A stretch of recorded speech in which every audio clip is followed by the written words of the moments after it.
everyone. Happy evening. A very good evening. I hope and I believe all of you are doing well. A quick nod whether the audio visual is all good.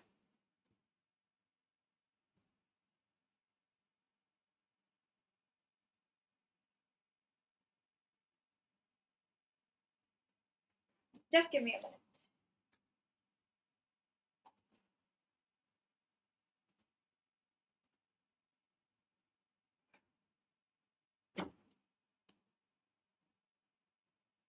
Yes. Yes, guys, a quick note whether I'm audible and visible, everyone, so that we can start with this session. A very, very high yield and an important session discussing all the important images and the most frequently asked images in INI-CET.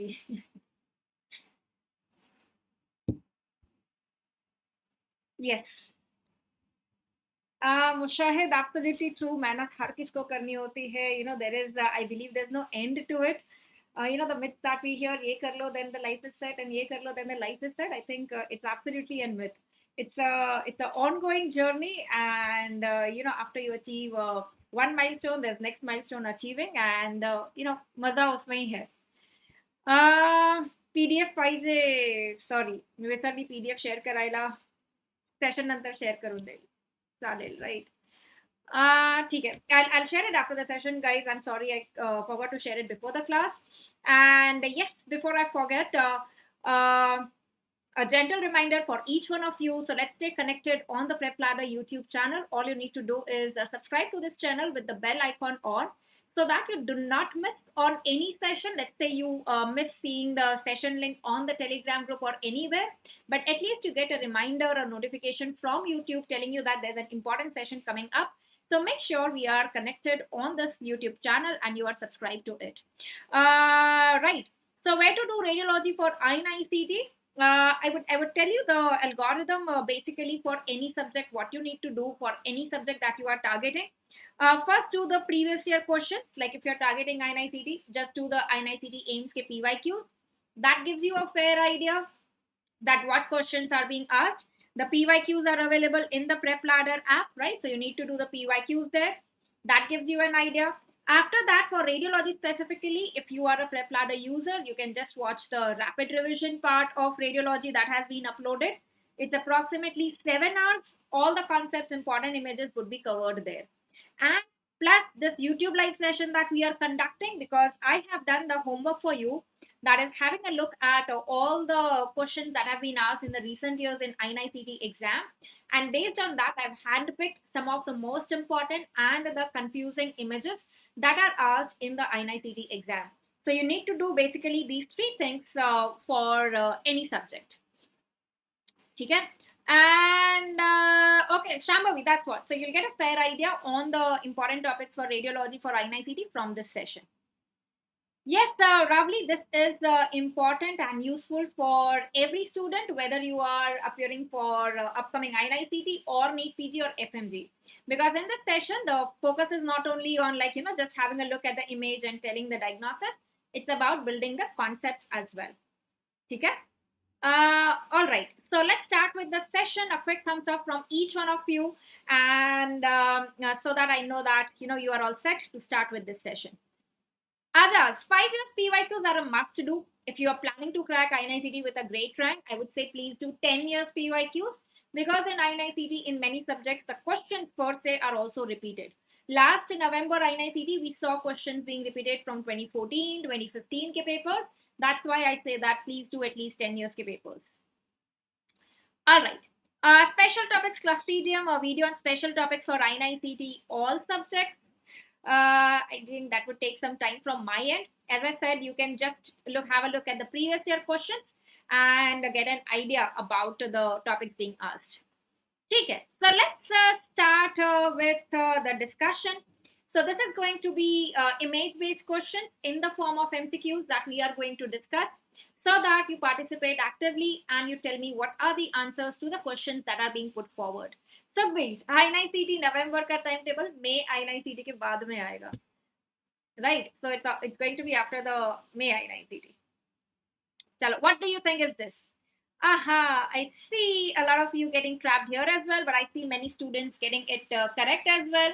And this is actually a question, a similar sort of question that has been asked in the previous AIMS exam.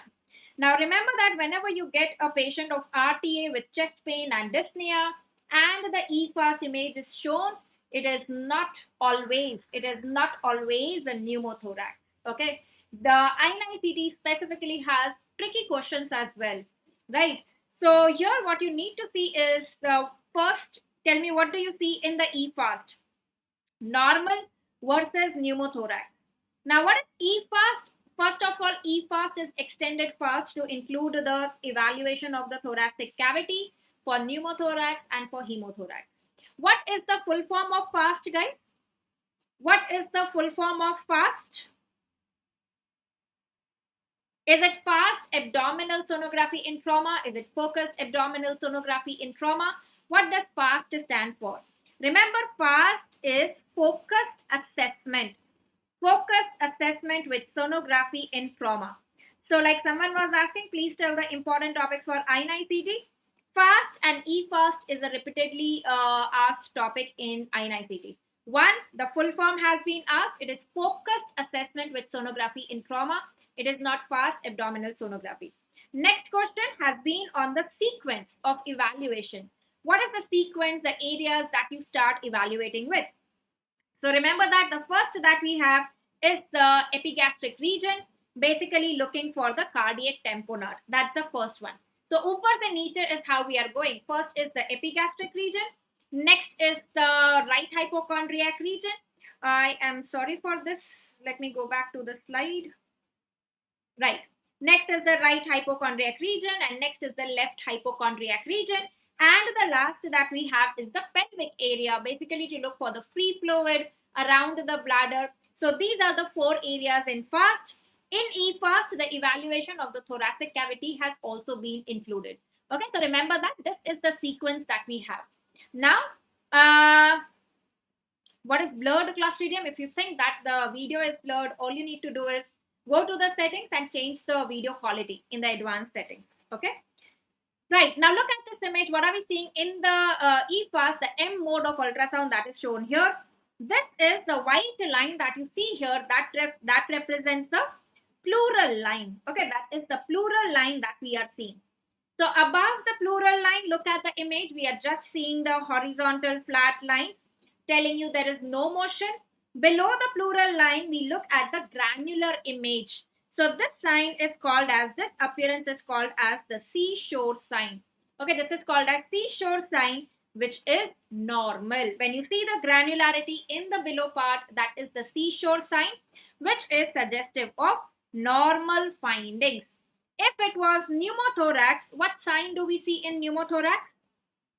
Pneumothorax has the barcode or the stratosphere sign. What is the barcode or the stratosphere sign? So throughout the image, it is the flat horizontal lines because the pneumothorax, the air overlying the lung, the air is a bad conductor of sound. In ultrasound, it does not allow sound to penetrate. So we are not able to see the movement of the lung. So in the lower part, we would just see the flat lines like the barcode or the stratosphere. Now, if the question is, what is the most specific finding for pneumothorax? What is the most specific finding for pneumothorax on ultrasound? What would be the answer for that? What is the most specific finding for pneumothorax?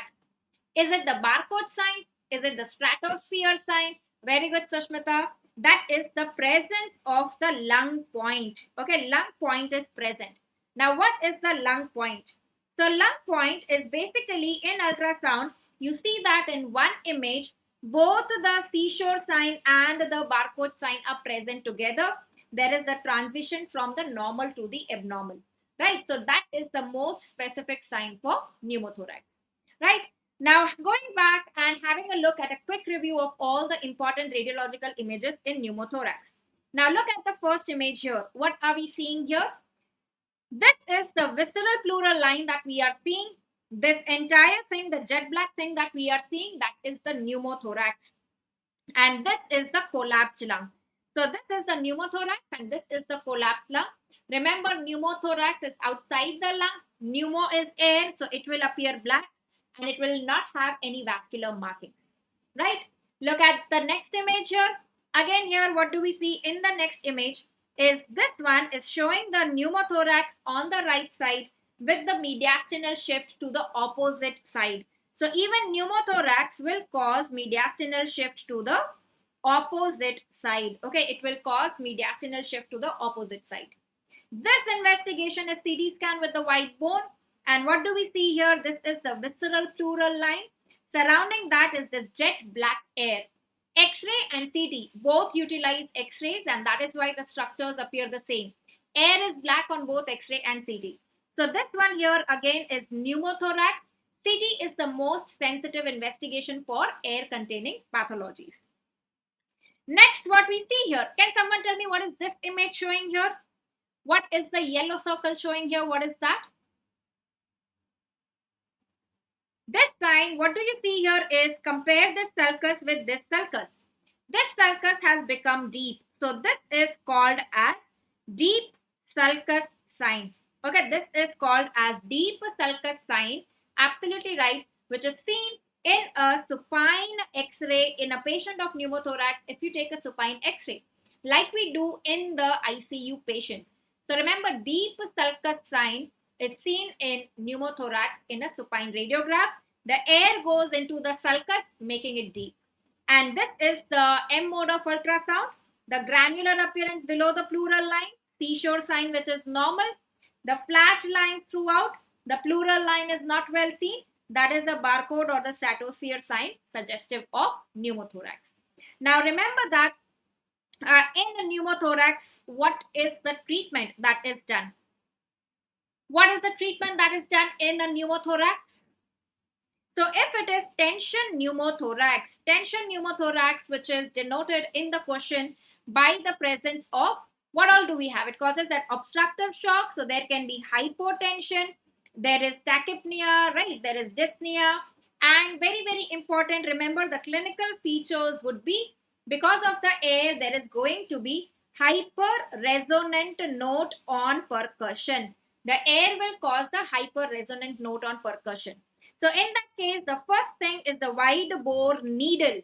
In which space? According to the new ATLS guidelines, it is the fifth intercostal space anterior to the mid-axillary line in adults. In a child, it is still the same. That is the second intercostal space. Okay, that is the second intercostal space is what we have. Okay? Is this clear with everyone? Yes. So that's why I said if it is tension pneumothorax, that means the blood pressure, there is hypotension.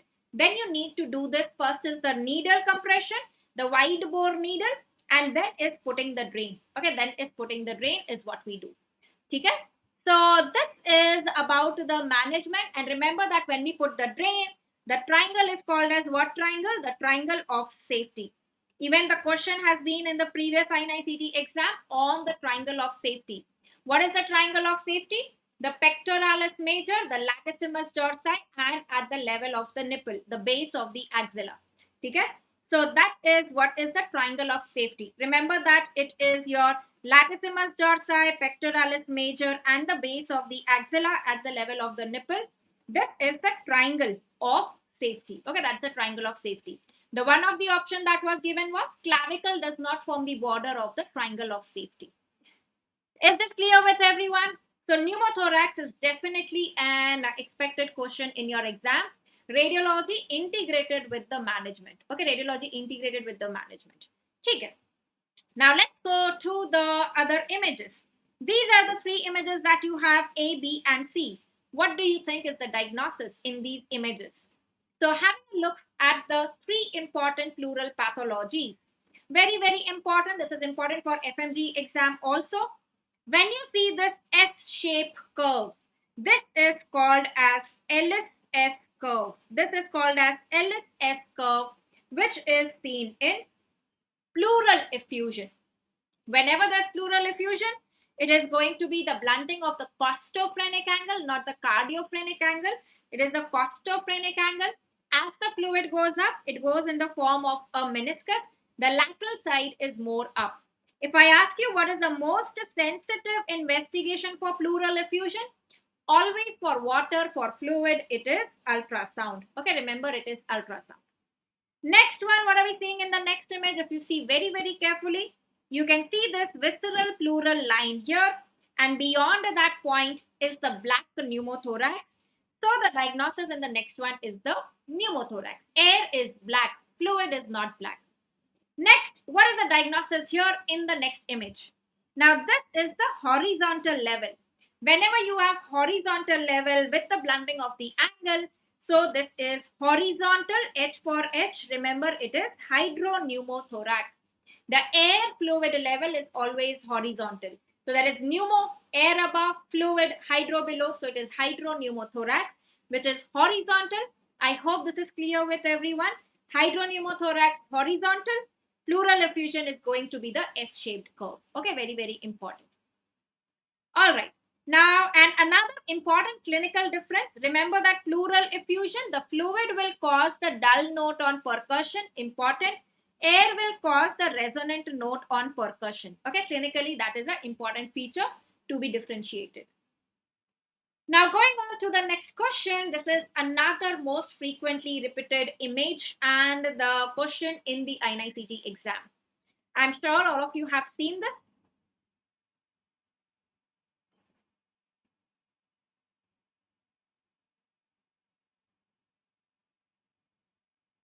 Yes, very correct. The answer here is going to be IV fluids and emergency laparotomy, because what we are seeing here is the air under the diaphragm. Free air, the black air under the diaphragm. And very, very important, the history of the peptic ulcer disease is also given there. Peptic ulcer disease, the peptic ulcer perforating, and that is what leads, the peptic ulcer perforating, that is what leads to the pneumoperitoneum. Okay, the air under diaphragm. So pneumoperitoneum mein we need to first stabilize the patient, resuscitate, stabilize the patient, and then do emergency laparotomy. If I ask you what is the most sensitive investigation for pneumoperitoneum, what will be the answer to that? What is the most sensitive investigation for pneumoperitoneum? Yes. What is the most sensitive investigation? Is it a chest x-ray erect? Right. Wherever it is air, pneumo. For air, it is CT scan. Right. So it's going to be CT scan abdomen. Will you do CT scan abdomen with oral contrast, without IV contrast, without oral contrast, with IV contrast, both with oral and with IV contrast, or none of the contrast, non-contrast CT? How will you do the CT scan? What is the best in a patient of pneumoperitoneum? Is it non-contrast CT? Is it CT with contrast, oral or IV? What would you do? Okay, so I see mixed answers here. Someone saying with, someone saying without. Remember that it is with oral contrast and with IV contrast. It is both with oral and with IV contrast. Why? Because remember that in perforation, what is contraindicated? Which contrast is contraindicated? Barium is contraindicated in perforation, not the iodinated contrast. When we say that CT abdomen is done with oral contrast, what we give to the patient as oral contrast is the iodinated contrast. Few drops of iodinated mixed in water, that is what we give the patient to drink. So in perforation, iodinated contrast can be given because it is water soluble. Barium is water insoluble, right? Why do we need to give this iodinated also? Because we want to localize the site of perforation. So what we would see here is basically, let's say that if this is the site of perforation, the peptic ulcer perforating there, when the oral contrast comes, there is a hole here, there is a perforation, a leak here, the contrast will go out. It will go ahead and it will go out as well. So we would see a lot of contrast accumulating in this area around the site of perforation. So it will help us, and it will help us tell the surgeon that where is the perforation, right? So for localizing, we need this oral contrast. Why do we need the IV contrast? Because with the IV contrast, we see the mucosal enhancement, right? So whether the mucosal enhancement is present or not present, if it is not present, it tells us that there are gangrenous changes occurring as well, right? So that is why to see the mucosa, whether it is viable or it is becoming gangrenous, we need to do IV contrast also. Okay. So remember, we need to do IV contrast also. Okay. So remember that CT scan with both oral and IV contrast is done in a patient of pneumoperitoneum. It's both oral and IV contrast. Now, so remember, barium is contraindicated. Now, which is the iodinated contrast that is used? So remember, the best and the most common that is used is iohexol, which is low osmolar contrast. If that is not in the option, then it is gastrographin, which has been given in the options in the previous exam. Gastrographin is also iodinated contrast, but it is high osmolar. Okay? Hey, it's me. I don't know what your name is, but can barium be given IV? Barium cannot be given IV because barium is water insoluble. Okay, because barium is water insoluble. So that is why you cannot give into the blood. It's water insoluble. Barium is meant only for the GIT. You can give it oral or you can give it rectal. It's not given IV. Right? I hope all these points are clear. Right? Okay, so this is basically pneumoperitoneum. Now, the next question that I have in pneumoperitoneum is, what is the best X-ray view? The best X-ray is the chest X-ray erect. But if the patient cannot stand erect because of the bad condition, then what X-ray view would you do? Patient is in a very bad condition. Patient is very sick, cannot stand erect. Then we would do a lateral decubitus X-ray. What lateral decubitus?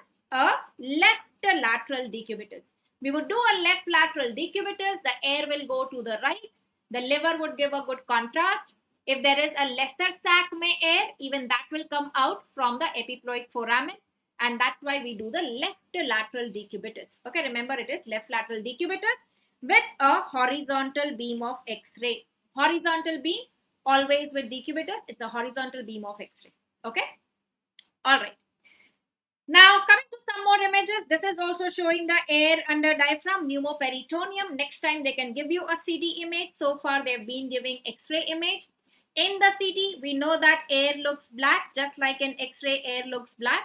So that is what we see here. The free air is basically, this is the pneumoperitoneum. You can see the air anterior to the liver, jet black air, that is pneumoperitoneum. Okay, the diagnosis here is pneumoperitoneum on the CT. Next one, coming to some important signs in pneumoperitoneum, because last time there was a question on football sign. INI-CET last time had matched the following question in radiology, where the signs were given and you were asked in which condition these signs are seen. One of the option was the football sign. Okay? Yes, Mohammed Naeem, again telling this session is important for FMGE also. Okay. So the first sign that we see here, what is the first sign that we see here?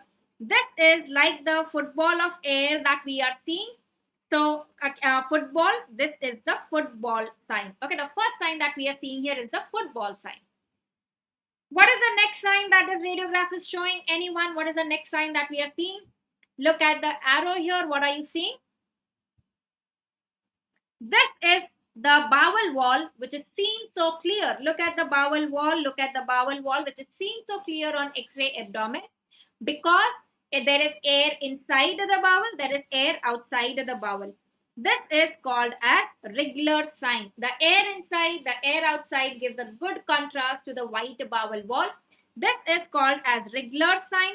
Remember, this is not the Wriggler's triad.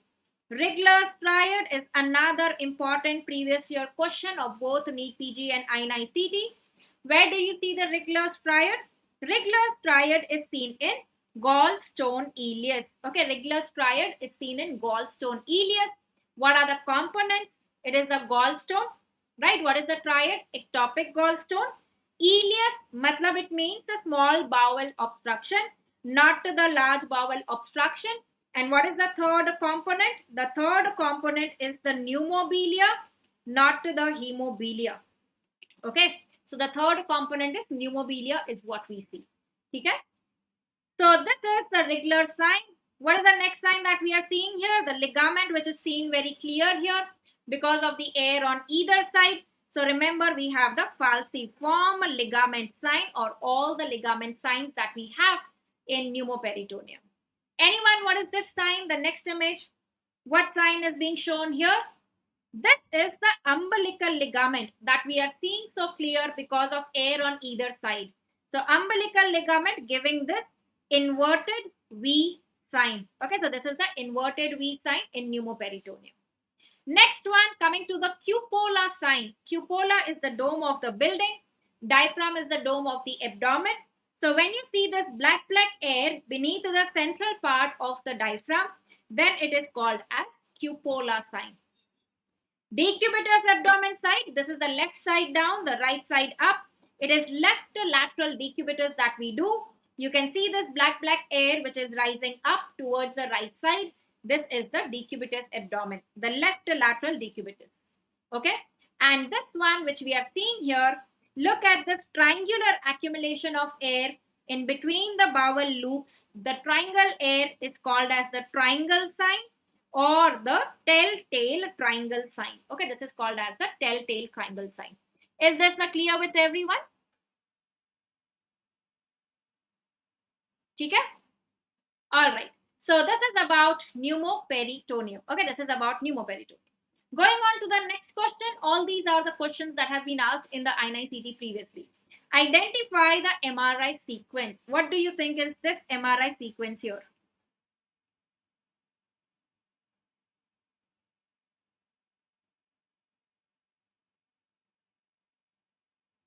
Very good. This is SWI, that is susceptibility weighted imaging. Though SWI itself is a type of gradient echo sequence, but the best answer here that we would go with is SWI. Now remember that SWI stands for susceptibility weighted imaging. Susceptibility, matlab the substances which are susceptible to the magnetic field, which includes iron, which includes a calcium of some forms. So basically, susceptibility weighted imaging helps us identify iron, it helps us identify calcium, and it also helps us differentiate between the two. Right? Now, iron basically present in hemosiderin, that is hemorrhage. So this is the best sequence, MRI sequence for hemorrhage. So remember that susceptibility weighted imaging is a best MRI sequence to look for hemorrhages. And how does the hemorrhage look like? It shows the areas of blooming. What is this blooming? Blooming are the black areas. So in the SWI, these black areas that you are seeing are the areas of hemorrhage. So whenever you have a MRI sequence which has these black areas along with the black vessels also that you can see here, the black vessels also there, remember that is the susceptibility weighted imaging. So I hope you remember that susceptibility weighted imaging is the investigation of choice for which head trauma condition? हाँ, hemorrhage में हेमोसिड्रिन आता है chronic hemorrhage में.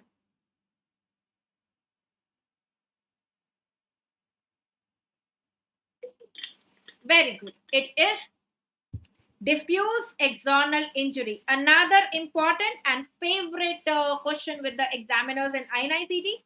Diffuse axonal injury on MRI shows a tiny hemorrhages like this. And the classical history would be a road traffic accident patient with low GCS or worsening GCS, and the NCCT is generally normal. The SWI will show this areas of hemorrhage. Okay, so remember that it is diffuse axonal injury where MRI is the investigation of choice. Otherwise, in head trauma, the investigation of choice is non-contrast CT. Okay, otherwise in head trauma, the investigation of choice is non-contrast CT, right?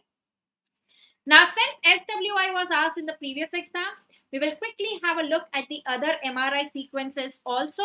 T1, T2 flare. Now, remember that T2 is World War II. That means it is water white on T2. Next, what do you have in T1? One is the first year subject anatomy. So, in T1, anatomy is followed. That means white matter is white, gray matter is gray. Okay, white matter is white, gray matter is gray. In flare, it is all black. That means White matter, water, both is black on flare. Now look at the images. This is the water in the ventricles. This is the water in the sulcal spaces, the CSF. The water is white, so this is T2 weighted MRI. Look at the white matter in the images. This is the corpus callosum, the corpus callosum, the corpus callosum. It is in this MRI image that we are seeing that the white matter is white, and that is why this is a T1 weighted MRI, where you see the white matter is white. Here, the white matter is also black, the water is also black, so this becomes a flare MRI. Okay, this becomes a flare MRI. So you have T1, T2, and flare. Now, going on to some other investigations, because in INI-CET, the trend that I've been seeing is generally they tend to ask you one of the question on identify the investigation, right? You would see one of the question related to that. Tell me, what is this investigation here? What do you think is this investigation here?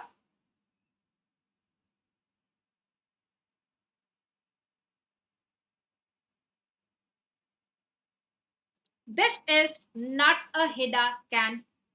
This is not a ERCP. This is not a PET-CT. We are talking about this image. This is MRCP. Absolutely right, Sushmita and Dr. Harika. This is MRCP. This is not a HIDA scan. Go back and check the image of HIDA. HIDA will be the black color, basically showing the black color in the gallbladder, in the bile duct, and into the duodenum. Okay? Hepatobiliary, have I taken hepatobiliary system of surgery in any of my class? Yes, a part of it I've taken. In radiology, of course, integrated with radiology, and some scores also I've taken, like the various liver scores. The bile duct injury is what we have taken. So this is MRCP. Remember, in HIDA scan, HIDA is for the biliary tract. It's a nuclear scan. The image that you are seeing here is a MRI. And in this MRI, you are also seeing the pancreatic duct. In the HIDA scan, you would not see the pancreatic duct, right? So think logically. So what we are seeing here, this is the CBD, this is the pancreatic duct, this is the gallbladder. So this is cholangiopancreaticography. That means it is CP. There is no endoscope here, and that is why this is not ERCP. So this is MRCP. Advantages with MRCP, there is no radiation exposure because it's MRI. What sequence of MRI do we use? It's a T2 weighted MRI because we want the water, the bile to appear white. So water white T2. Second, and what is the other advantage with the MRCP? You can do it without a contrast. It's just a T2 weighted MRI that you can do. You don't need a contrast there. In ERCP, it is invasive. It has radiation exposure. It's a contrast X-ray. It needs iodinated contrast. But the advantage with ERCP is it is therapeutic also. That is the major advantage with ERCP, right? So MRCP is generally the investigation of choice for biliary pancreatic duct pathologies. ERCP is generally the gold standard, right? Invasive one is generally the gold standard. Remember that. Okay? So that is MRCP. Look at the next image and now tell me, what do you think is this investigation here? What do you think is this investigation here? So you have the black and white ultrasound. Along with that, you have the orange colored ultrasound image.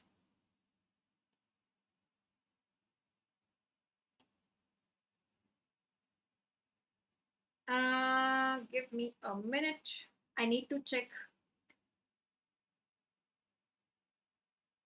Guys, so I think we need to wait for 2 minutes because my pencil is dead. Right. So like you can see, I don't know what has happened. So give me a minute. I'll just check it and try to find a solution to it, and we will continue again.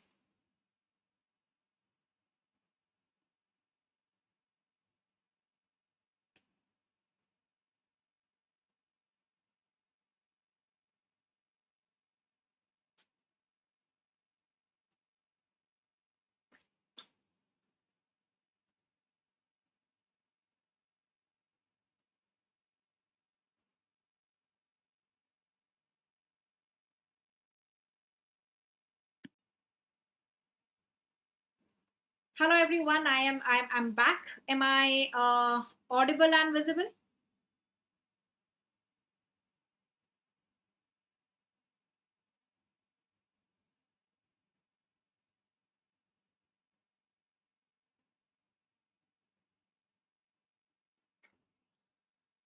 Yes, let me just check this.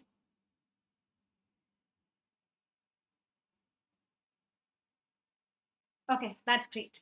So thankfully, right, we are back very soon. Seems the pencil was a bit tired and it got disconnected, but we forced it to get out of the comfort zone and to reconnect for some more time. Right. So let's continue. And what do we have here is what do we see here? So this orange colored ultrasound image, when you see, remember it's a contrast enhanced ultrasound. This is the contrast enhanced ultrasound.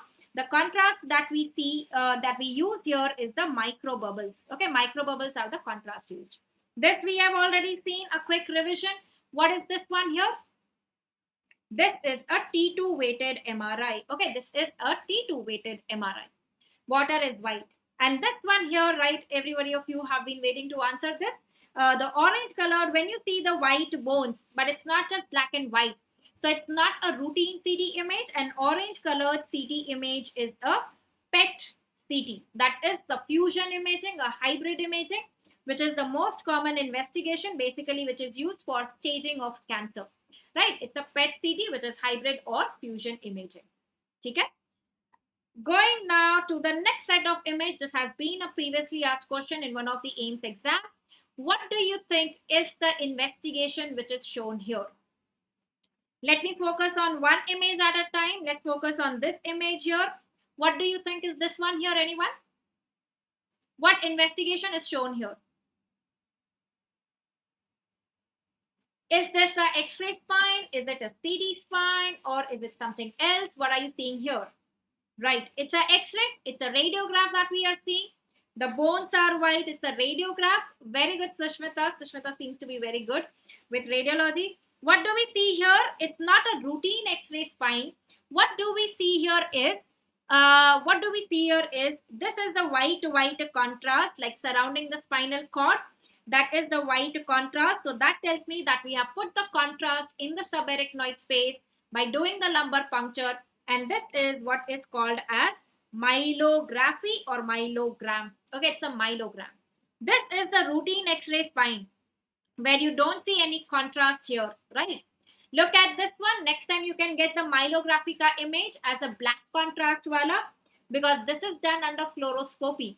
All investigations which are done under fluoroscopy, the contrast can appear white or the contrast can appear black. So this is the, again, the contrast. So this is a myelogram as well. Now the myelography can be done in CT also. So look at the CT, the white bone, and again you have the white contrast here surrounding the spinal cord. So this is a CT myelogram. Okay, it's a CT myelogram.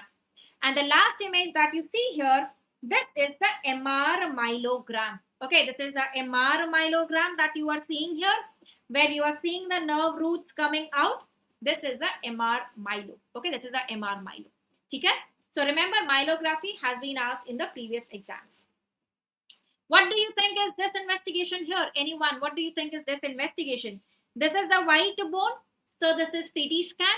But what is unusual? This is not a routine CT scan. This is, you can see the ventricle normally should contain the CSF, which is dark, which is gray on CT. So this is not a normal CT brain. Again, this is the white contrast in the ventricle. You see the white contrast in the sulcal spaces, right? You can appreciate the white contrast here as well. So this is the extension of myelogram. We put the contrast by doing the lumbar puncture in the subarachnoid space. We give the patient head-low position so that the contrast goes into the head. Then we give the prone position to the patient, basically to look for the CSF leak. Okay, so this is the investigation done for CSF leak. That is the CT cisternogram. Okay, this is a CT cisternogram, right? So remember, this is CT cisterno, where you would see the CSF containing contrast now. The contrast will leak out wherever there is a leak. Let's say the cribriform plate has ruptured in a patient of trauma presenting with rhinorrhea. We suspect CSF leak. right? You have the target sign, the halo sign, the transferrin test that we do. So remember, this is a CT cysternogram. Okay, CT cysternogram. All right. Going to the next one. So remember, one question on identify the investigation is generally asked in INI-CET exam. Next, what do you have? A cattle handler now presents with these complaints. The chest radiograph is shown. What do you think is the diagnosis? Cattle handler is a very important clue here. And what do we see here is correct. This is the hydatid cyst. Wait, what do you see in the hydatid cyst? This is the air, this is the fluid, and floating on the fluid is something. So that is the water lily sign. Okay, that's the water lily sign of hydatid. Remember, it is caused by Echinococcus granulosus, and man is an accidental host. Man is not the definitive host here. It's the water lily sign. Let's have a look at the other images in the X-ray chest which show the air fluid level. Now, let's say that the first image, you have a history of a patient, an alcoholic patient having high-grade fever now with cough. So, whenever you have a lung lesion with air fluid level, the first differential that you have is lung abscess. Okay, lung abscess. The history that you have, background history is generally an alcoholic patient. Aspiration is a common cause. The drug of choice is clindamycin because it is active against anaerobes. Second one, when you have an air fluid level with something floating on it, it is the water lily sign. It is the hydatid cyst. Next, when you have the air fluid level in the entire hemithorax, the blunting of the angle, then it is hydropneumothorax. Okay. So remember these three air fluid levels that we need to know here. Okay, that we need to know here. Next one, coming to some images, even this has been asked in the previous exam. Whenever you have a liver lesion which is calcified, the white color is the calcification. Whenever you have a calcified liver lesion, first thing that you should think about is hydatid cyst. Okay, first thing to be thought about is the hydatid cyst. Next image of hydatid cyst, it is a cystic lesion. Again, where you see a lot of membranes within, the water lily sign on CT or the water lily sign on ultrasound also. Look at how the cystic lesion is black on ultrasound. The fluid appears black.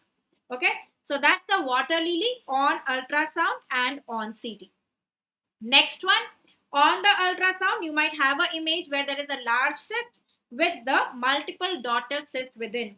So basically, it has the cyst within cyst appearance. Okay, it has the cyst within cyst appearance. All this is suggestive of hydatid cyst. Okay, all this is suggestive of hydatid cyst. Okay, is this clear with everyone? Abhilasha, we do have an image of DSA also coming in the rest of the discussion. Okay, I'll discuss DSA also. Okay, going on to the next one, again one of the favorites. What do you see here? A 35-year-old female with fever, expectoration, difficulty breathing, HRCT test is performed. What do you think is the diagnosis here?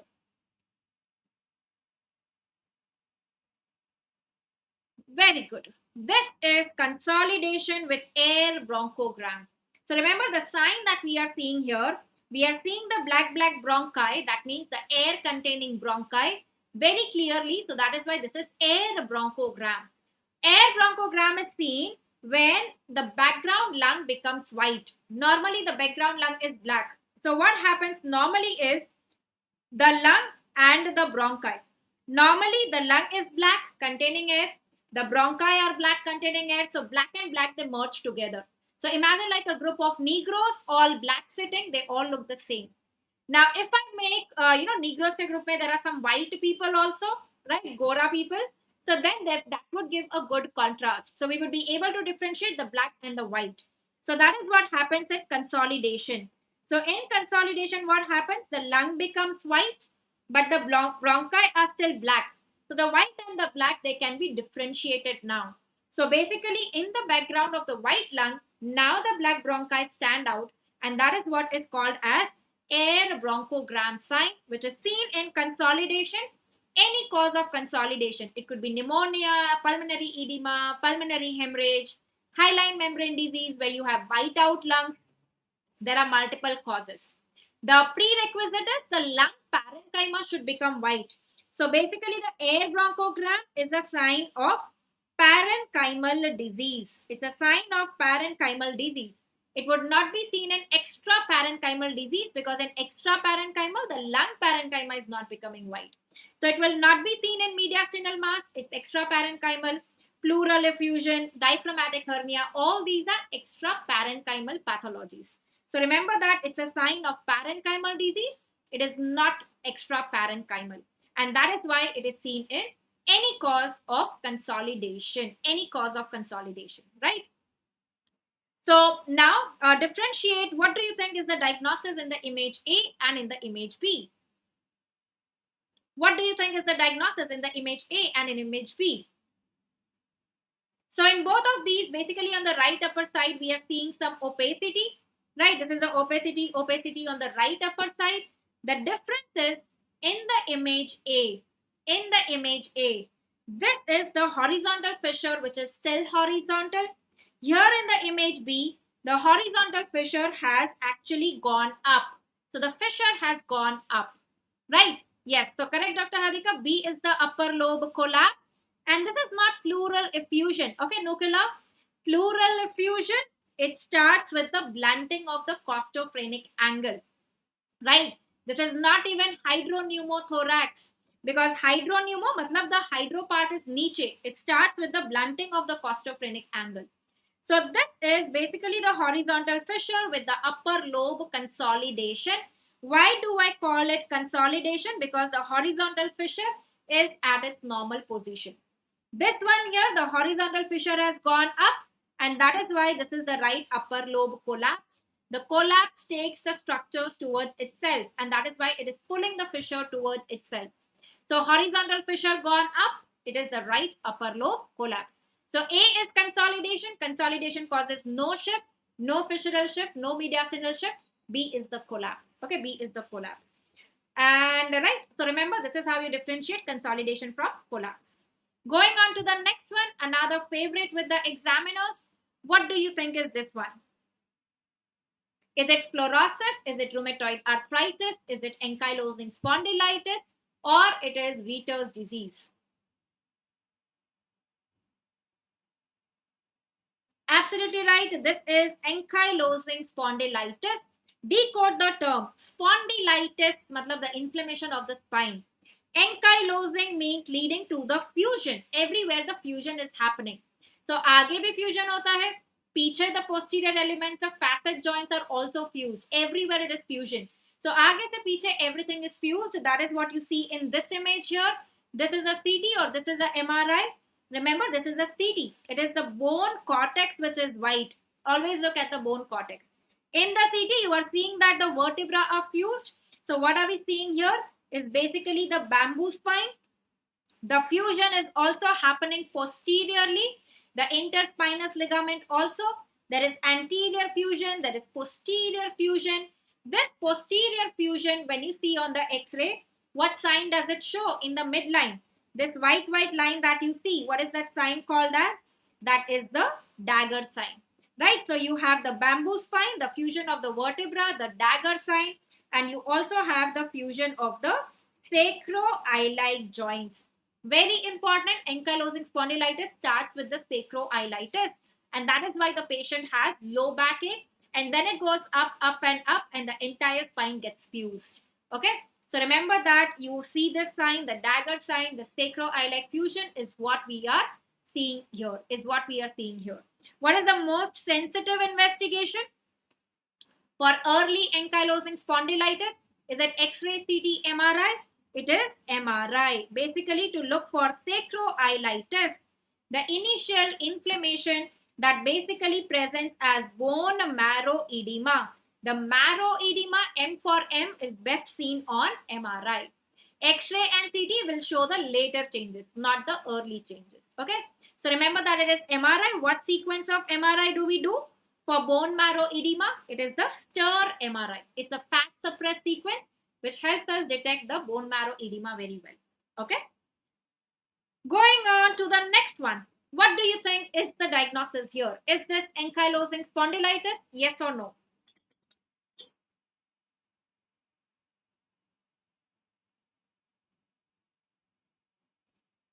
Very good, Shambhavi. Absolutely correct. This is a patient having DISH, that is diffuse idiopathic skeletal hyperostosis, also called as Forestier's disease, where only the ALL ossification happens, the anterior longitudinal ligament, only the anterior fusion happens. This is called as like flowing wax ossification, right? So what do you see here? There is the ossification happening anteriorly. Look at the posterior elements. They are not fused. There is no fusion posteriorly. So this is DISH, Forestier's disease. This is generally in patient which is more elderly. The intervertebral disc is not involved. And remember, it is anterior spine. The thoracic cervical spine is more commonly involved. Ankylosing spondylitis starts with sacroiliitis. Okay? So this is the DISH, Forestier's disease. Next one. Now, this is another image. Even this has been asked in the previous INI-CET exam. Look at the images and tell me what do you think is the diagnosis.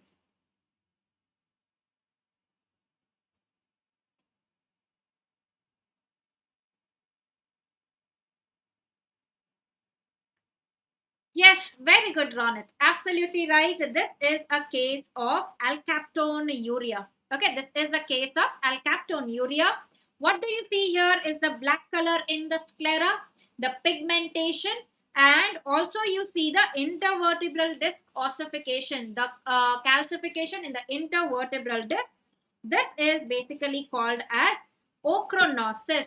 So the pigmentation in the sclera, right? Pinna mein ho sakta hai, nose mein ho sakta hai, IV intervertebral disc ossification. This is suggestive of ochronosis seen in alkaptonuria. Okay? So remember that intervertebral disc calcification can also be seen in ankylosing spondylitis, but it is not seen in DISH. Okay, it is not seen in DISH. Okay. Going on to the next one, as I said, fast is an important topic and a frequently asked topic. What do you think? This patient is fast positive or fast negative?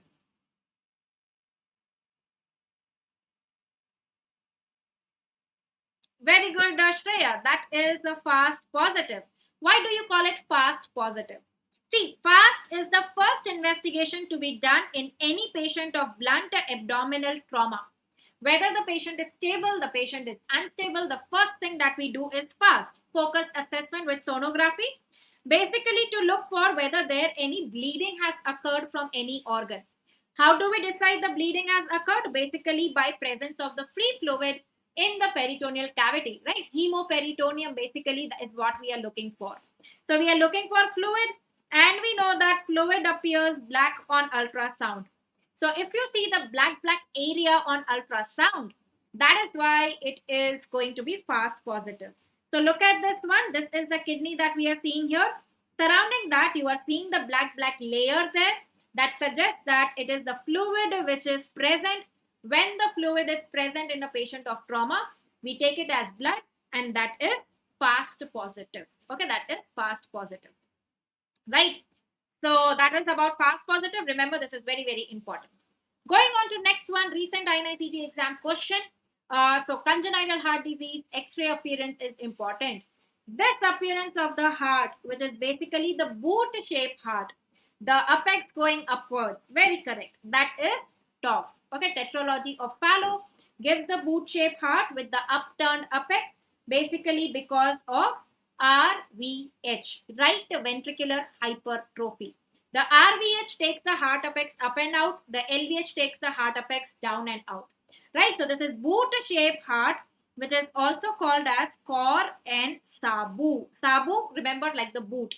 And now the next time, the question that can be asked is, all of the following are true for the condition shown in the image except, what do you see here? Is it pulmonary oligemia or pulmonary plethora?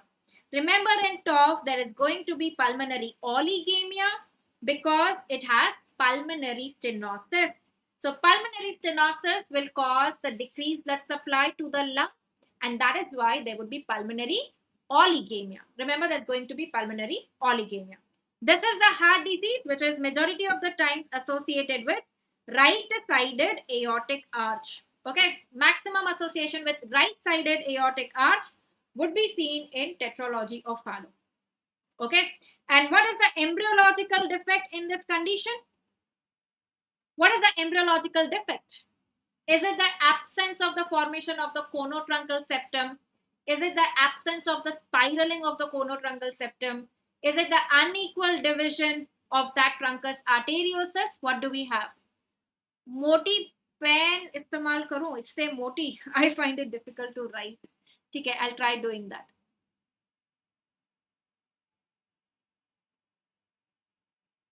Right. So the problem basically in TOF is you have the truncus arteriosus, which divides into the two arteries, that is the aorta and the pulmonary trunk.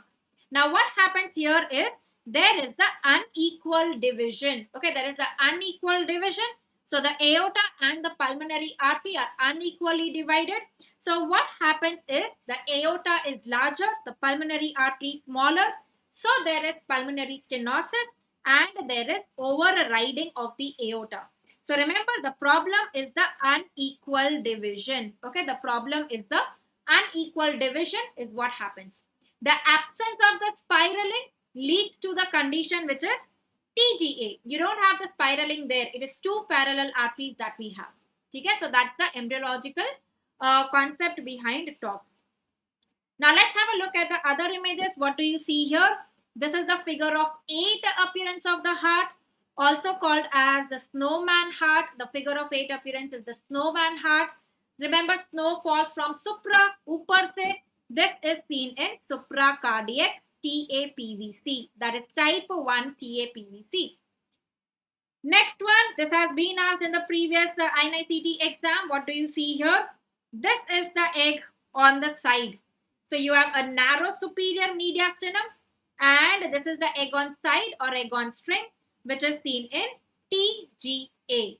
TGA is the most specific congenital heart disease which is associated with maternal diabetes mellitus. Right? It's the most specific congenital heart disease associated there. Okay. So this is TGA. Next one, when you have a large enlargement of the heart, the right atrium is enlarged. This is the box-shaped heart, which is seen in Epstein's anomaly, which is the teratogenic effect with lithium. Okay, that's the teratogenic effect with lithium. So this is the box-shaped heart, right? So all these images are important. Okay, remember all these images are important. Going on to the next one, identify the labeled heart chamber. So one question on radio anatomy. So this is the image. I am sure I'm not hiding the chamber there. What do you think is the labeled heart chamber?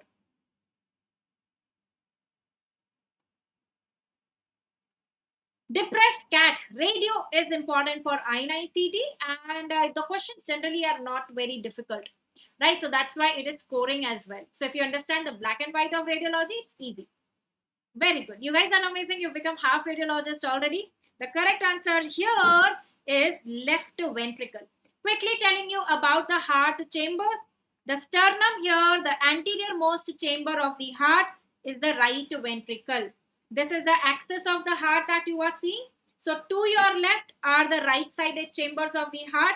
So this is the right ventricle. This is the right atrium. This is the left atrium. This is the left ventricle. ठीक है, तो जो आपके right में है, basically this is the patient's left, which is to your left is the patient's right.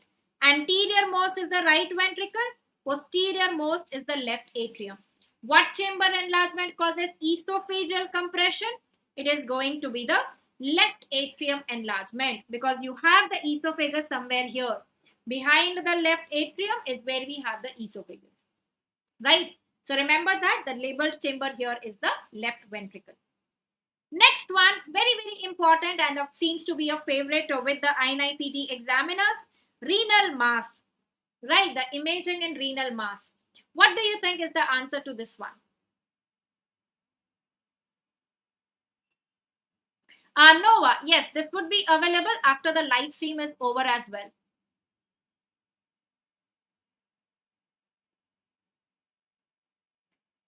So I see some confusion here whether this is angiomyolipoma or whether this is PCKD, the autosomal dominant. So there's confusion here. That's the reason that I put this image here, right? Look at the question. 35-year-old woman with abdominal pain and a prior history of seizures.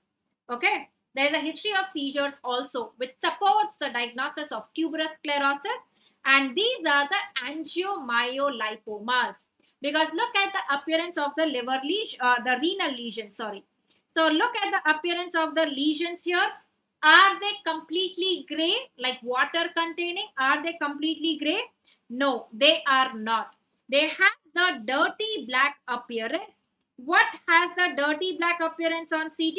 It is the fat. Okay, it is the fat. So these are the fat containing lesions that we have in the kidney.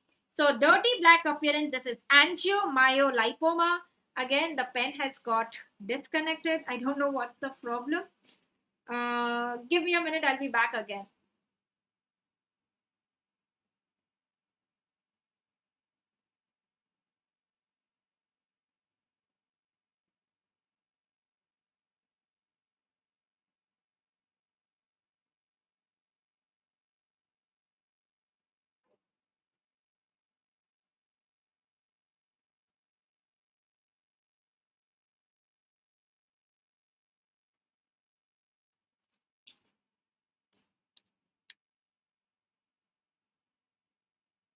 Yes, it's back. Right, so, but why my PPT is not back? Now the presentation is gone.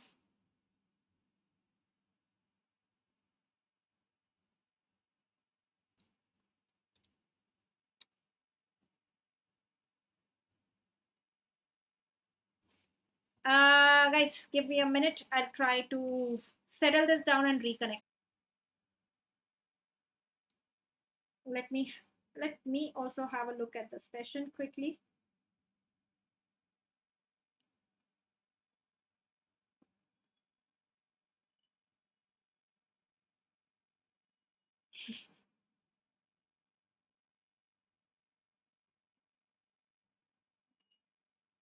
Yes, a quick note whether I'm audible and visible.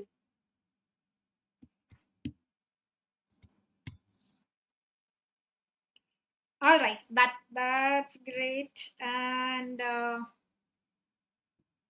okay. So guys, if you have any queries related to your preparation, you can just put it in the live chat. I'll answer that. Till that time, I connect my pencil again.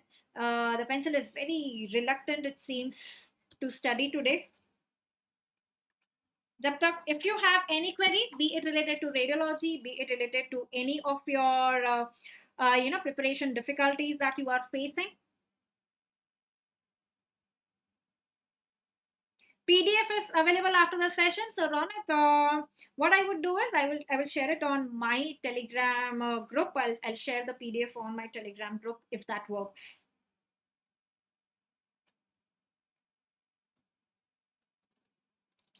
Okay.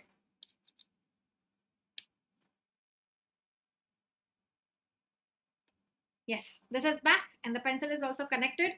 So let's continue with the session. So what we were discussing here is because the lesions are dirty black, you can see they have the fat component, right? Can someone tell me what is the HU value of fat?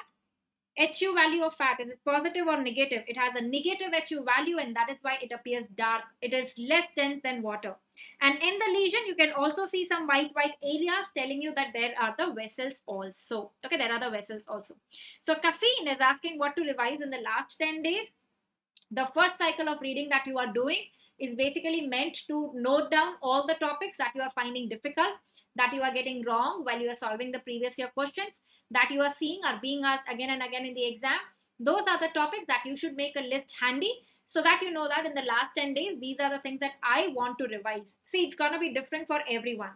For me, microbiology might be difficult. For you, it might be easy, right? So make your own list of weak topics amongst the ones which are being asked frequently. Nula, there's a very good video that I've put out for Darrow unit diagrams. Like you can learn it in the easiest way. Just search on YouTube Darrow unit Dr. Nikita. You would get that. It's one of the NF100 episodes. Okay, so now majority of you, like many of you said that this is autosomal dominant polycystic kidney disease. Now let me tell you why this is not the autosomal dominant polycystic kidney disease. So Cyst basically has an appearance like this. A cyst is gray color, water is gray color. Remember, water has HU value of 0. Water is gray color on CT. It is not dirty black, and that is why it was not the autosomal dominant polycystic kidney disease. Let me show you the image of that. So look at the polycystic kidney disease ka image. It will be all gray, gray, gray color. It is not dirty black with the vessels within. Look at this one as well. These are all the multiple cysts that you see. This is a CT. This is a CT with a white bone. This is the MRI where you don't see the white bone. These are the multiple cysts that you are seeing. It is all just a cystic component. Coming to the rest of the images, the same patient that we saw.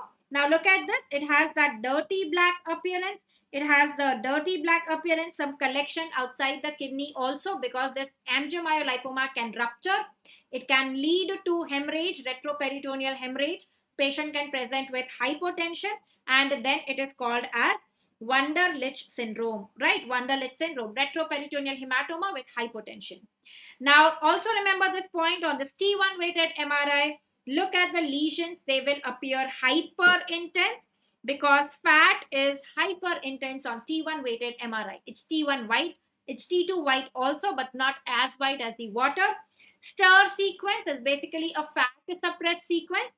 So you see that the lesion which was white has become dark on stir. That means the fat has got suppressed. It proves that it is a fat containing lesion. So if a lesion is becoming dark on stir, that means it is fat containing, and that is why it has that lipoma component. So it is angiomyolipoma. So stir can help us differentiate that. Okay? Yes, absolutely right, Abhinav. PCKD will have the history of hypertension. There can be renal failure, enlarged kidneys, bilateral, what we would see is enlarged kidneys replaced by the cyst is what we would see. Okay? Okay. Now let's go to the next one. This is a renal cyst. If I ask you what classification is used, it's a Bosniak classification. Remember, cyst by definition is non-enhancing. Okay, cyst by definition is non-enhancing. What Bosniak classification is this? This is Bosniak 1, which is simple cyst. There are no solid components. There are no septations, no calcification in a Bosniak 1 cyst. Okay, remember, it's a Bosniak classification which is done on CT scan. Okay, which is done on CT. Next one. What do you think is this one? So we have seen a cyst. We have seen angiomyolipoma.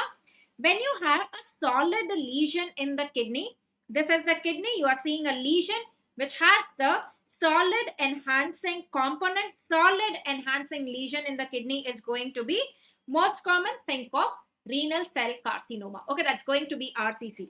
So in RCC, the background history that you have is generally an elderly patient like 50 years old presenting with hematuria. There's going to be history of hematuria in an elderly patient with RCC. Okay, so remember solid enhancing lesion, think of renal cell carcinoma. Okay. This is the polycystic kidney disease. Both the kidneys are enlarged. There can be associated cysts in the liver also. Remember that autosomal recessive polycystic kidney disease is associated with hepatic fibrosis. Okay, it is associated with hepatic fibrosis. Next one, look at the next image. Another favorite with the INI-CET examiners. What is this? What is the diagnosis here? So a cystic lesion, CSF density with a white dot within, that is the scolex within. So this is a neurocyst with a circus, that is the scolex within. So this is neurocysticercosis. Okay, remember that this is neurocysticercosis. This is not toxoplasmosis. Toxoplasmosis lesions are larger. Generally, they involve the basal ganglia and they have the eccentric target sign. You will generally have the background history of HIV positive patient. It's a opportunistic infection. What do you think is the diagnosis here? Same options, I've just changed the image. That is how the examiner tries to change the question. Option same hai, lekin image alag hai. What do you think is the diagnosis here then? This is a conglomerate lesion. That means multiple necrotic lesions have come together. There is hydrocephalus. Very, very important. You are seeing the meningitis component here. Okay, there are basal exudates which are enhancing. Look at the meninges showing thick, shaggy enhancement. And what is the MR spectroscopy showing? MR spectroscopy is showing the peak here between 1 to 2, around like 1.3 ppm. This is the peak of lipid. Okay, this is the lipid peak. So lipid peak, all of this is seen in TB. Okay, all this is suggestive of TB. Conglomerate lesion, it causes hydrocephalus, meningitis, lipid peak, that is TB. Because of the mycolipid in the mycobacteria, there's a lipid peak. What are we seeing here? Now, this is where the diagnosis is toxoplasmosis, where you see the ring enhancing lesion with the eccentric target within in the region of the basal ganglia. So, basal ganglia, HIV positive patient, it's an opportunistic infection which shows the eccentric target sign, that is going to be toxoplasmosis. Remember, this can be an INI-CET question. How do you differentiate from lymphoma, which can also occur in a HIV positive patient, EBV associated primary CNS lymphoma? Lymphoma is a tumor. So lymphoma will show the choline peak, right? Toxoplasmosis, on the other hand, there is necrosis. It shows the lipid lactate peak. Okay, it shows the lactate peak, not the choline peak. That is how we differentiate between the two. Next one, what is the diagnosis here? Again, if I tell you that this is HIV positive patient, now we are left with cryptococcosis. Look at what do we see in cryptococcosis in the region of basal ganglia. There are those enlarged VR spaces which appear like a soap bubble. So if you get this soap bubble appearance, then think of cryptococcosis. Okay, then think of cryptococcosis. What is the drug of choice for cryptococcal meningitis? It is amphotericin B along with flucytosine. Okay, amphotericin B plus flucytosine is the drug of choice. Recent INI-CET exam question. Okay. Going on to the next one. Very, very important. Another favorite with the examiners. Can you tell me what congenital infection is this? Is this toxoplasma? Is this rubella? Is this syphilis? Is this CMV? What is this? What congenital infection do you think is this one? So what we are seeing here, this is the white calcification along the ventricle. This is the periventricular calcification. Periventricular calcification, favorite with the INI-CET examiners. It is specific for CMV, cytomegalovirus. Remember, V is ventricle. CMV has periventricular calcification. The history that you can have, it leads to SNHL as a complication. Can you tell me what is the most common clinical presentation with CMV? You must have read this in pediatrics. What is the most common presentation? Most common presentation is the petechiae. Okay, if the patient is symptomatic, the most common is the petechiae. Right. It has owl's eye inclusions. Okay, it has owl's eye inclusions. Both of these are your NEET PG 23 questions also. Next, if you see the encephalitis involving the temporal lobe, the basifrontal lobe, again your NEET PG 23 question, temporal lobe involvement, remember, is HSV encephalitis. The drug of choice is acyclovir.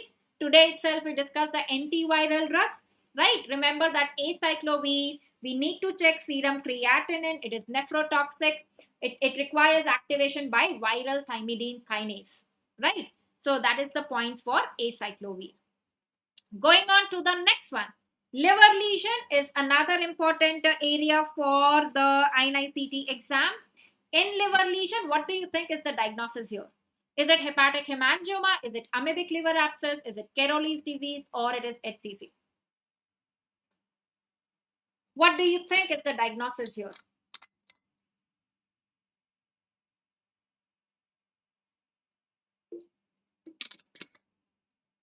Very good. Shreya, Ronit, Abhinav, this is HCC. Tell me the concept behind it. Why is this HCC? Why this is not hepatic hemangioma? Because you can see that what is given here is the arterial phase, the portal phase, the delayed phase. So remember that we do a triple phase CT scan for a liver lesion, and HCC is supplied by hepatic artery or portal vein. Hepatocellular carcinoma is supplied by the hepatic artery. The rest of the liver parenchyma is supplied by the portal vein. So what happens is, if a lesion is supplied by hepatic artery, it will show early enhancement. Portal vein means the contrast comes late as compared to the hepatic artery. Hepatic artery will get contrast earlier. So if you see in the arterial phase, the lesion is appearing white as compared to the rest of the liver. That means it is early enhancing, it is HCC. You see that portal venous phase may, now it is becoming like same like liver. The liver has also enhanced, and in the delayed phase, the contrast has gone out of the lesion, right? It has become hypodense because there is early wash out of the contrast, and that is why this is HCC, right? This is HCC. It has a pseudo capsule appearance on delayed scan. So remember, early arterial enhancement is a feature of HCC. And in MRI, a malignant nodule in cirrhosis is T2 hyper intense, right? T2 hyper intense agar nodule dikha cirrhosis mein, so we are worried about HCC. Hepatic hemangioma, on the other hand, classical finding that you have is, first is the peripheral nodular enhancement in the arterial phase, and then the enhancement goes filling in inside. There is the centripetal filling in of the contrast. Pehle, what happens is just the nodular enhancement, and then as you take other images, you would see the contrast filling in. So remember that when you have this description or when you have this images, it is the hemangioma. Okay, so this is the hepatic hemangioma, nodular enhancement filling inside the lesion. This is hepatic hemangioma. Next one, what are you seeing here? So in the liver, you see the multiple gray colored lesions without a wall. This is hepatic cyst, multiple hepatic cyst. This is a liver abscess, because what do you see here? Now that cystic lesion has a thick wall. That is the difference between a cyst and an abscess. Abscess has a thick wall by definition. So when you have a patient who has had dysentery and now the patient has this liver lesion, think of the amoebic liver abscess. Anchovy sauce appearance, amoebic liver abscess. What do you think is the diagnosis here, anyone? What is this image showing? Dushyant, I would say custom modules are better. It's better to focus on the questions that are asked in the exam rather than doing random questions. First, master those. What is the diagnosis in the last image here? We have the cyst, we have the cyst in the liver with a dot within. No, this is not hydatid cyst. Hydatid cyst will not show the dot within. This is not a scolex. What you are seeing inside the dot is the portal vein enhancing. This is the central dot sign. This is called as central dot sign. You have a cyst with the dot within. And remember, C for C, the central dot sign is seen in Caroli's disease. Okay, it is seen in Caroli's disease, which is type 5 choledochal cyst. Okay, it is type 5 choledochal cyst. Central dot sign, Caroli's disease. Okay, this is Caroli's. Right, I'm sure you knew this, Shambhavi, but maybe not revised, so we tend to forget this. Next question here, everybody knows this, and this is again asked in the exam frequently. The coffee bean appearance of sigmoid volvulus. Sigmoid volvulus will lead to small bowel obstruction or large bowel obstruction. Sigmoid volvulus हुआ तो back pressure से the descending colon, the transverse colon will be dilated. This will have large bowel obstruction, not small bowel obstruction. You can see here there are the presence of the hostration that we are seeing here. All these are the large bowel which are dilated. Sigmoid volvulus has hostrations or no hostrations. It is ahostral. That is how we differentiate from the cecal volvulus, which has the presence of hostrations. Okay, which has the presence of hostrations. So this is sigmoid volvulus with large bowel obstruction.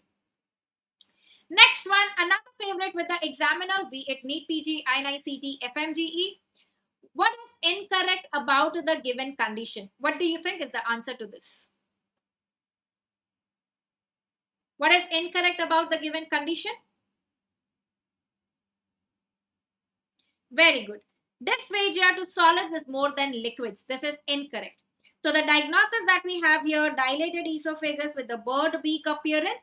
This is achalasia cardia, showing the bird beak appearance.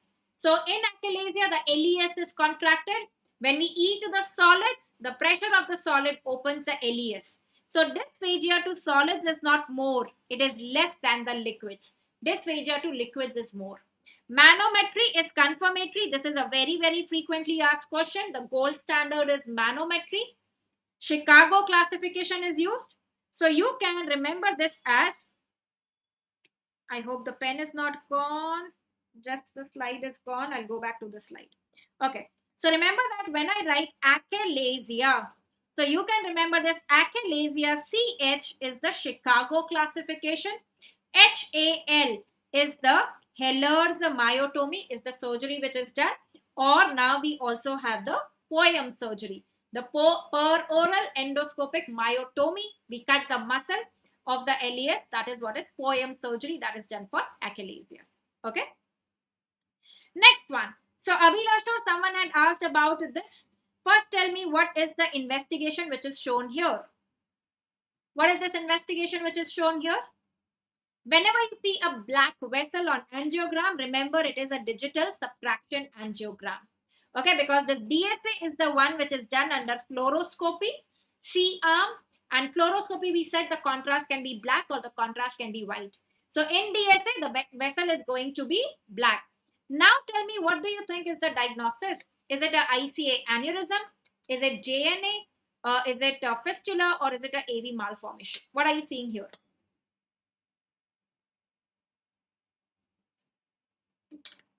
Right, because we have solved the previous year question and the answer was aneurysm.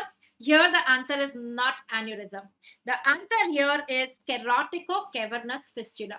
If it was an aneurysm, remember aneurysm matlab vessel ka dilatation, you would see a contrast, blob of contrast like this.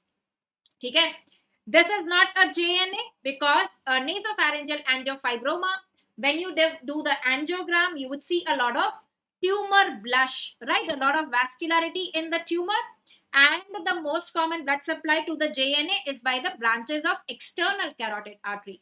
The angiogram that you are seeing here, the tortuous vessel there, this is the ICA angiogram, right? It's generally not the ICA. AV malformation classically has a nidus, right, and entangled vessels in the center. So you would see that nidus, the presence of nidus, which is not seen here. So rest of the options are out. So even if you rule out the option, the answer becomes CCF. Now fistula basically means a direct communication between the artery and the vein. There is no nidus in center. Carotico-cavernous means the fistula between the internal carotid artery and the cavernous sinus. The history that you have there is a patient of trauma. It could be an old trauma, and now the patient has pulsatile proptosis. That is the history that is present here. Pulsatile proptosis. Why? Because cavernous sinus is enlarged. When there's a fistula coming from artery to vein, vein mein pressure बढ़ जाएगा, cavernous sinus will become bulky. Cavernous sinus mein, what drains into the cavernous sinus? The superior ophthalmic vein. So even that becomes bulky. So superior ophthalmic vein becoming bulky, the eye becomes enlarged and there is proptosis. Okay, there's proptosis. So what are we seeing here? This is the carotid and this is the area where you are seeing the cavernous sinus showing the contrast, the superior ophthalmic vein showing the contrast. So basically there is early draining vein, early contrast. The vein is showing the contrast very soon because there's a direct communication. So early draining vein is what we are seeing here. This is a carotico-cavernous fistula. Look at the other image that can be asked in the exam. This is a MRI. This is the area of the cavernous sinus, the tortuous vessel carotid artery, cavernous sinus bulky, and you see the superior ophthalmic vein which is enlarged superior ophthalmic vein because the cavernous sinus where pressure is high. So remember, this is the finding in carotico-cavernous fistula.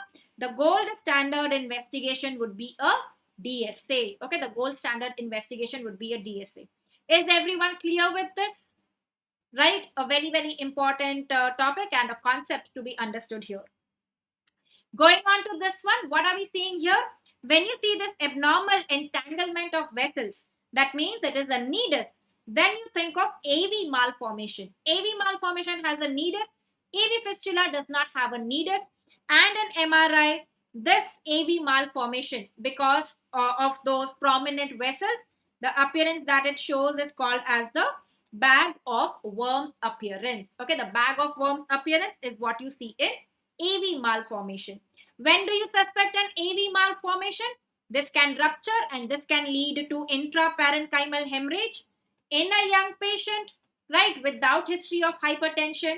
You see a lobar hemorrhage. This hemorrhage is not in the area of the basal ganglia like the hypertensive hemorrhage. This is abnormal areas, right? Then you suspect AV malformation in that case. Okay. Hypertensive hemorrhage, the most common site is putamen. AV malformation is not in the putamen. It can be in the lobes, right? The cerebral lobes. So lobar hemorrhage is what we see. Okay. Going on to next one, this is a DSA, and now in DSA, I hope this is clear that when you see a blob of contrast like this in a vessel, then it's an aneurysm. This is how an aneurysm looks like.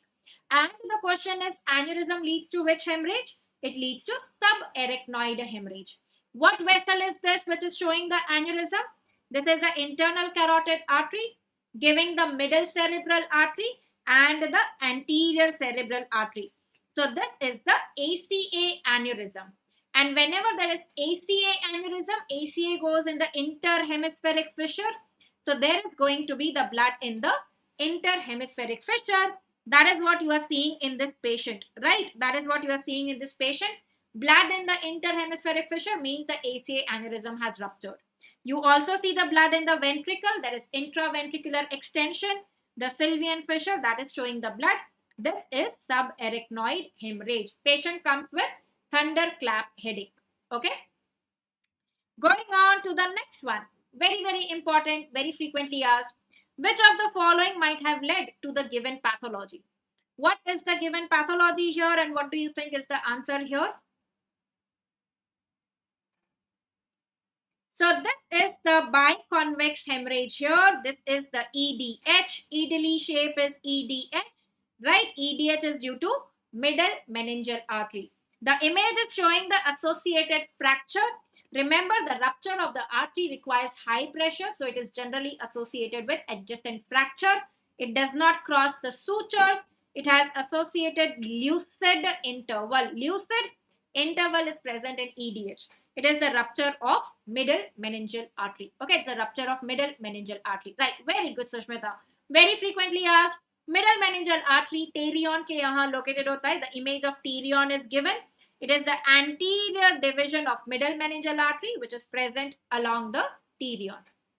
Okay, so this is EDH. Quickly having a look at the other images. The EDH is the idli shape. The SDH, S for S, it is the sickle shape SDH. And this is the blood in the sylvian fissure in the sisters. This is the subarachnoid hemorrhage. Okay, this is the subarachnoid hemorrhage, right? Going on to next one. These are the 4 images.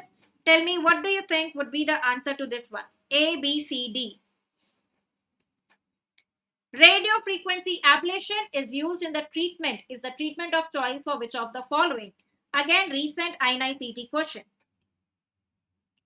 Radiofrequency ablation is the treatment of choice for A, B, this is same like B image, C or D.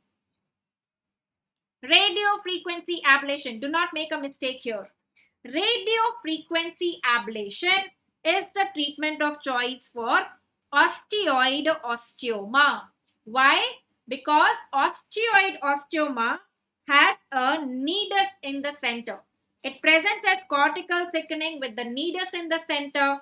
So what do? Is we put the electrode and we ablate the nidus because it is the nidus which is causing the symptoms by secreting prostaglandins.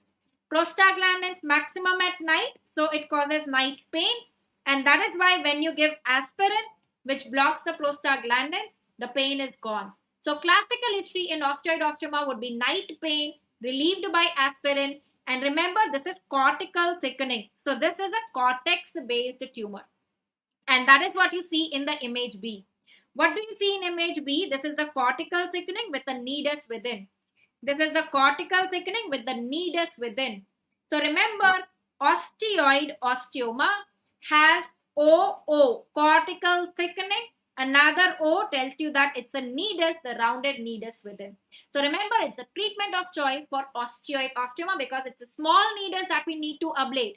GCT में ये नहीं करते, RFA नहीं करते. This one is the GCT, where it involves the articular surface also. It is in a fused skeleton involving the epiphysis. For GCT, the treatment of choice is curettage. It is not radiofrequency ablation. The treatment of choice is curettage. This one here, where you see the bone outgrowth, like something coming out of the bone, this is exostosis. What is the other name for exostosis? It is osteochondroma. Okay, remember it is osteochondroma. This is osteochondroma. Aneurysmal bone cyst. Yes, I think I have an image for that. I'll show you that. Okay? And remember osteochondroma, chondro matlab cartilage. It has a cartilage cap. For that we need to do MRI. Okay, for that we need to do MRI. And what is this image showing here? This is the onion peel periosteal reaction. Onion peel periosteal reaction. This is Ewing's sarcoma. Classically, the patient here would be a child with fever. There is history of fever also along with swelling. Remember, Ewing's has the presence of fever also. So it mimics osteomyelitis. Okay, it mimics osteomyelitis. So how do you differentiate GCT from ABC and chondroblastoma? Remember ECG. Epiphysis involving tumors are chondroblastoma and GCT. Aneurysmal bone cyst is in the metaphysis. Okay, it is in the metaphysis. GCT, giant cell tumor, occurs in a giant person. That means an adult person after the fusion of the bone. ABC is opposite. It occurs in the unfused skeleton. So remember that ABC is opposite of GCT. GCT is the fused epiphysis. ABC is unfused metaphysis. Chondroblastoma, ECG is in the epiphysis but in the unfused skeleton. So this one is epiphysis and fused. So this is GCT. This one is involving the epiphysis but it is unfused. So this is chondroblastoma. This one is unfused skeleton but involving the metaphysis. Unfused metaphysis is going to be ABC. Okay, it's going to be ABC. So ABC, the age would be younger age, the bone would be unfused. GCT, it would be an adult, 30 years, 40 years plus, and it's going to be a fused skeleton. Okay, this is the difference in between these three tumors. I hope this is clear. Right, Abhilasha, I hope this is clear. ABC is unfused metaphysis. GCT is a fused epiphysis. Okay, the two have the opposite features. Though radiologically, pathologically, they might look similar, but this is the difference in between the two. Okay, what is the most sensitive investigation for the given condition? What do we see in the given condition is the hypodensity, well defined. This is the MCA infarct. And remember, for infarct, it is the diffusion weighted imaging, which is the most sensitive investigation, which appears as restricted diffusion on MRI. If the question is what is the first investigation in this patient, the first investigation is non-contrast CT. In any patient of stroke, remember stroke is an important topic for INI-CET because you have NIMHANS also participating in INI-CET. So first is non-contrast CT. Next is the CT angio according to the algorithm to look for large vessel occlusion, right? Basically to look for large vessel occlusion that helps you to decide whether you can go inside the artery. And then next is the MRI, that is the diffusion weighted MRI. What investigation do we do to look for the penumbra region in the patient of stroke? Penumbra can be identified by CT perfusion. The CT perfusion helps us identify the penumbra. Okay, the CT perfusion. Right. This is a previous AIMS question. What do you think is the diagnosis here? What are we seeing is the calcification, which is the bracket shape calcification. Bracket calcification is seen in corpus callosum lipoma. Sturge-Weber syndrome shows tram tract calcification. Cavernoma shows popcorn calcification, and corpus callosum lipoma shows bracket calcification. Right? So this is the tram tract calcification. This is the tram tract calcification following the gyri. This is Sturge-Weber syndrome, right? Showing the tram tract calcification. This is Sturge-Weber syndrome, right? All right, so that completes the discussion for the today's session. And unexpectedly, it went longer than I thought. But again, it's not about the quantity, it's about the quality and making sure that we cover everything that is important for the exam. So that's why I made sure that we cover everything that I had to tell you before the INI-CET exam. All these are absolutely important. Make sure you revise them, you make a note of this, and you revise it just one day before the exam as well, right? This is like must know. These are the most frequently asked. Okay, and thank you so much everyone. Again, a reminder, let's stay connected. Please subscribe to this YouTube channel so that you don't miss on any notification about important sessions that we come across.